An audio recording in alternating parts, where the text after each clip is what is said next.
అయ్యో అయ్యో అయ్యో ఫ్రీ ఫుడ్ ఇస్తానన్నావు, ఎప్పుడు ఇస్తావు, అసలు ఇస్తావా లేదా, నువ్వు అన్నీ ఉత్తమాటలే అని నన్ను అందరూ తిట్టారు కదా.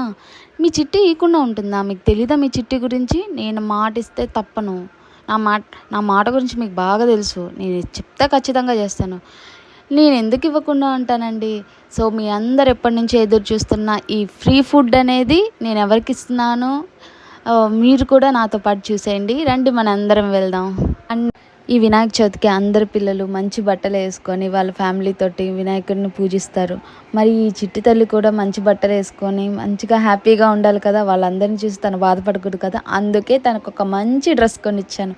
మరి ఆ చిట్టి తల్లి సంతోషానికి హద్దు ఉంటుందా, అస్సలకే లేదనమాట. తన ఎంత సంతోషపడిందంటే అంత సంతోషపడింది. ఈ వీడియో మీకు నచ్చిందా? నచ్చితే లైక్ చేయండి, షేర్ చేయండి, కామెంట్ చేయండి అండ్ ఫాలో చేసుకోవడం మాత్రం మర్చిపోకండి. అండ్ మీ అందరికీ చిట్టి కిచెన్ తరపున వినాయక చవితి శుభాకాంక్షలు. అండ్ మీరందరి కోరికలు నెరవేరాలని నేను మనస్ఫూర్తిగా వినాయకుని కోరుకుంటున్నాను. Thank you all. Bye bye.